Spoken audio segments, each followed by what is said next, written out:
other side. Andrew Luck, who was 20 of 34, 472 yards with 3 touchdowns, lost back-to-back games for the first time in his NFL career. Luck and the Colts poised to win the game, but Luck threw a pick with 5 minutes left in the game. Eagles didn't capitalize until the Colts were called for a questionable horse collar tackle, giving Eagles new downs and new life and a game-tying score. Had the opportunities, didn't take advantage of them.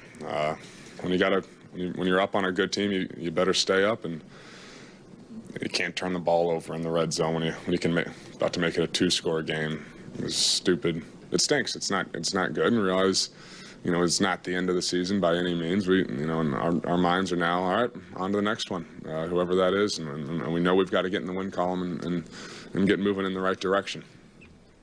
Okay, so he said it was stupid and it stinks. He's taking a lot of the responsibility, but how responsible is Luck for the loss? Skip Bayless. Stephen A. Smith, I think very responsible. Before I get to my points here, let's deal with the 2 controversial plays, if you will. Let's talk about what Kerry just talked about. The interception. Obviously, it's 3rd and 9 at the 22. You are in field goal range with 5 minutes to go in the game. And Brandon Boykin does get his hands on T.Y. Hilton. Now, it was within the 5-yard zone, so it was legal to touch him. I can't really tell if he throws him down. I know Pagano was saying he got tackled. Maybe the left hand grabs the back of little T.Y. I think he's 175 pounds. But as he tries to reverse cut and almost back cut, he loses his balance and goes down. Here's my point about the throw. It looked like Malcolm Jenkins had read it like a comic book. He was breaking hard on the football already. Are we sure that would have been an easy completion? I'm not. I'm sorry. I thought it was ill-advised to even throw at all. And our Indianapolis reporter for ESPN.com, Mike Wells, good guy, good writer, suggested maybe you shouldn't have been throwing it all there because you could have kicked a field goal that would have put you up 10 at that point with about 5 minutes to go in the game. So I'm not sure about was it blatant interference or grabbing and throwing. I guess I'll throw a flag on that one. But again, I thought it was an ill-advised throw to start with that Malcolm Jenkins would have eaten up anyway, even if there hadn't been any contact. What's your thought on that one?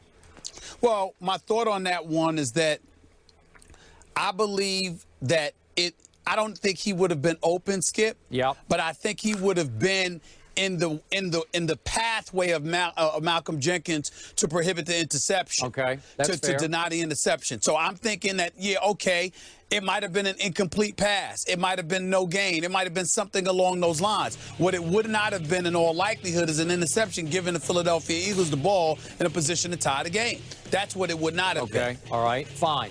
Okay, now let's go to the horse collar. I've been reading the rule this morning, and the way it's too long to read, it would take too much of our time, but I ask all of our viewers, if you want, go look up this horse collar rule and tell me that it doesn't say that any grabbing of the backside of the jersey and yanking down to where the ball carrier's knees buckle, anything like that it is a foul, says the rule. So he did grab jersey up by LaShawn McCoy's name and yanked down, and that's, by the definition that I'm reading here, that's a horse collar. You don't have to grab around the back of the shoulder pads to pull down. Any pulling down is termed a horse collar as I read the rule. So I'm not going to get real worked up about that one. Your thoughts? Well, I'm going to get worked up enough about it from the standpoint that it gave the Eagles a first down and allowed them to continue that drive, Skip. And I think it's one of those situations where when you hear NFL aficionados alluding to it backing the back, grabbing the back of the neck and yanking you down, and that's the interpretation of the rule with everybody, then clearly that didn't appear to be applicable in this particular situation. And when these are altering the games or jeopardizing or interfering, rather, with the outcome of the game, I find it to be relatively problematic. That's just me. All right, fine. Now, let's go to the nitty-gritty here. 3:25 left in the game. Andrew Luck and company get the football back, 1st and 10 at their 20-yard line, and they go Trent Richardson, and then on 3rd and 5 from the 25, Luck then throws incomplete to Reggie Wayne. And people say, I know our Trent Dilfer, Steve Young said after the game, hey, what the heck, man? You put the ball in your best player's hands. And I'm going to ask this again, Stephen A. I keep waiting to see. I'm never saying that Andrew Luck is a bust. God forbid. He's obviously not a bust.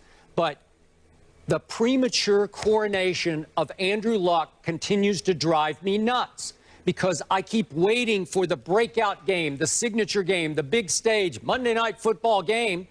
And last night he goes 20 for 34 for 172 yards. And if you recall, if we could see this real quickly, in the middle of the third quarter, he throws one in the red zone into the end zone that Bradley Fletcher just he hits him right in the hands. The Eagles corner hits him right in the hands, and he dropped it. Well, everybody just gives him a pass for that.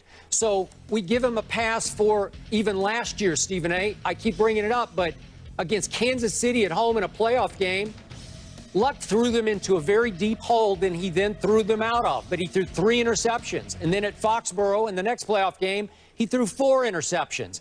Is it possible that Pep Hamilton, the coordinator last night, 1st and 10 at the 20 late in the game, is saying, I don't know if I want to put the ball in the hands of my quarterback. Pep was his coordinator at Stanford. I know they're close, but maybe they decided this isn't the best spot for our best player to have the ball in his hands. That's what it looked like to me. Is that a rhetorical question, or do you want an answer? I want your answer. Let me tell you something right now. I think that when you have to take into consideration, Skip, 2 things that Andrew Luck has been working with or against from the moment he arrived in the NFL. A weak offensive line and virtually no running game. Now, obviously, that wasn't the case last night because they accumulated 101 yards on the ground in the first half. But nevertheless, when you look at the Indianapolis Colts, that's the M.O. The M.O. was put the ball in Andrew Luck's hands, and Andrew Luck take us there. And so as a result, you call it a premature coronation. I don't find that to be the case. I told you from day one, Andrew Luck should have been the #1 overall pick, regardless of how great RG3 was in his rookie year. I said to you that chances are, no matter what Andrew Luck is lacking, he's going to be able to be what RG3 is because he has deceptive athleticism.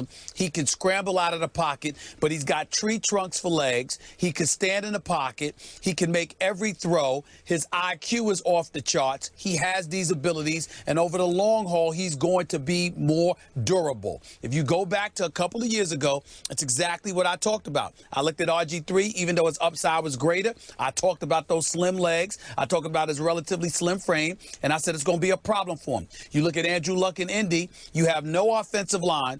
You've got Trent Richardson, who came over from Cleveland. No offensive line. They're not that great. Bad. They protected him very well last night. Go ahead. They're not that great. And you know they're not that great, and they haven't been that great. That's all I'm trying to say.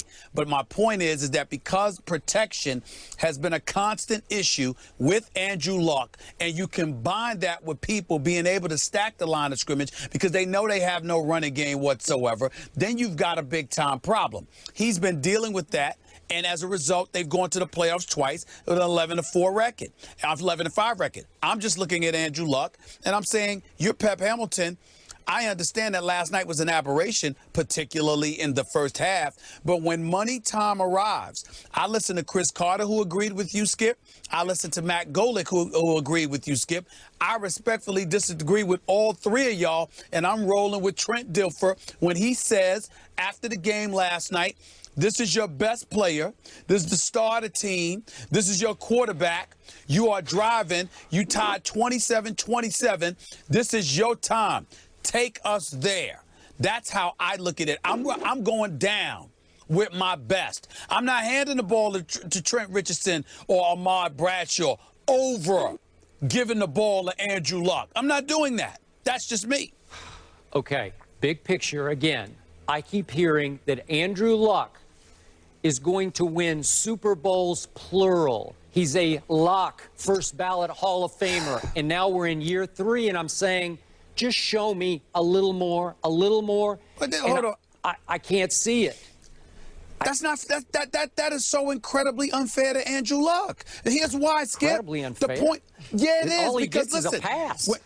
He doesn't get a pass. We're just recognizing and appreciating the abilities that he showcases. He makes mistakes. Peyton Manning, Troy Aikman, and a bunch of other players made mistakes younger in their career. When Tom Brady came in, he won, but then he won 3 Super Bowls in 4 years, and then after that, he hasn't won in the last decade. And he's been riding the wave of those Super Bowl championships but he did win 10 years ago. Yeah, okay. He won those. Is football not the ultimate team sport? Quarterback can't win by himself. Skip, come on, man. You got to have one. You got to have some quarterback. They don't have one? Play. The Indianapolis Colts don't have a quarterback? No, what I'm saying is, if we look hard at this, because we've set his bar very high, thanks to you and many others who loved him coming out. I stand by it. Okay. I stand by it. Second most turnovers in all of football as a rookie. Second only to butt fumble man Mark Sanchez. Remember that? I remember. Thanksgiving. Okay, going back 2 years ago. Then last year, how much of a pass did he get for throwing 7 interceptions in 2 playoff games? Most quarterbacks, you'd say, what is he doing? Nope, sorry. And let me throw one last thing out.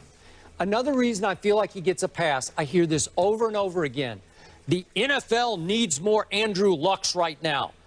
I get that. He is a fine young man. He's as fine as you will ever find coming down the pike, and the NFL needs more Lucks. I don't care. I'm just talking about him playing quarterback.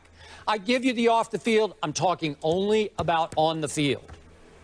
Well, actually, Skip, that's not true. You're not being honest because you do care. And the reason why you do care is because every time somebody acts up off the field, you're quick to point that out, and rightfully so. So clearly you do care about how people conduct themselves off the field because you think it could potentially affect how you perform on the field. So you can't sit there and criticize guys who don't do what they're supposed to do off the field, even though I'm right here with you. I'm criticizing them right with you. I'm not leaving you hanging, bro. We're together on that. No, but my point is, you can't sit there and do that, but then say it doesn't matter when somebody doesn't make those mistakes off the field. Give Andrew Luck credit for being a consummate professional, for being somebody who deserves to be the face of a franchise, who is all about football and all about winning. And then he goes on the field. When you talk about his 7 interceptions, he got outplayed against New England. He came back from those mistakes to lead them to a 45-44 victory over Kansas City in a divisional playoff game.